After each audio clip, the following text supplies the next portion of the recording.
जय श्री राम, हर हर महादेव। इस वीडियो में हम बात करेंगे स्वतंत्रता सेनानी नेताजी सुभाष चंद्र बोस के जीवन परिचय के बारे में। भारत के स्वतंत्रता संग्राम के अग्रिम तथा सबसे बड़े नेता रहे सुभाष चंद्र बोस का जन्म 23 जनवरी 1897 को उड़ीसा के एक छोटे से गांव बुटक में हुआ था। उनके पिता का नाम जानकी नाथ बोस था, जो कि पेशे से एक वकील थे। उनकी माता का नाम प्रभावती देवी था। सुभाष चंद्र बोस द्वारा देश की आजादी के लिए दिए गया जय हिंद नारा भारत का राष्ट्रीय नारा बन गया। सुभाष चंद्र बोस जब छोटे थे तब से ही उनके मन में देश प्रेम, स्वाभिमान और साहस की भावना बड़ी प्रबल थी। वह अपने सहपाठियों को भी अंग्रेजी शासन का विरोध करने के लिए उनका मनोबल बढ़ाते थे।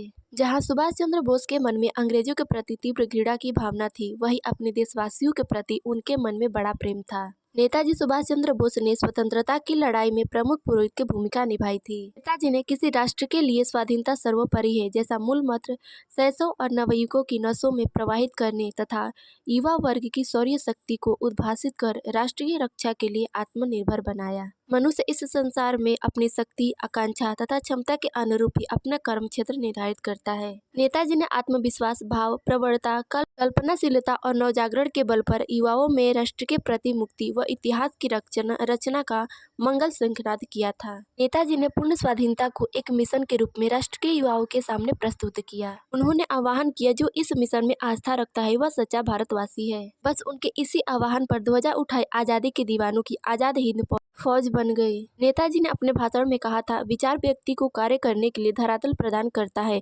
उन्नतिशील, शक्तिशाली जाति और पीढ़ी की उत्पत्ति के लिए हमें बेहतर विचार वाले पथ का अवलंबन करना होगा, क्योंकि जब विचार महान, साहसपूर्ण और राष्ट्रीयता से ओतप्रोत होंगे तभी हमारा संदेश अंतिम व्यक्ति तक पहुंचेगा। नेताजी ने युवाओं को स्वाधीनता का अर्थ केवल राष्ट्रीय बंधन से मुक्ति नहीं, अपितु आर्थिक समानता, जाति भेद, सामाजिक अविचार का निराकार, सांप्रदायिक संकीर्तन त्यागने का विचार मंत्र भी दिया। नेताजी सुभाष चंद्र बोस के विचार विश्वव्यापी थे।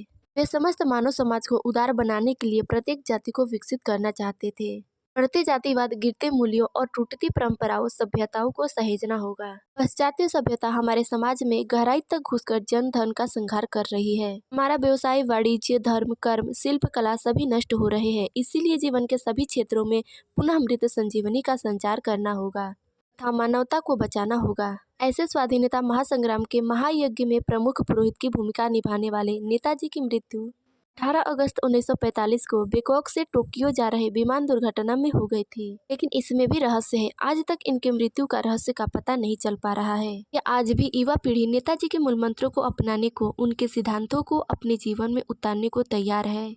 आज की युवा पीढ़ी कल का भविष्य है। तभी हमारी संस्कृति, हमारा धर्म, हमारा राष्ट्र सुरक्षित रहेगा। इस वीडियो में बस इतना ही। मिलते हैं अगले वीडियो में। तब तक के लिए जय श्री राम, हर हर महादेव।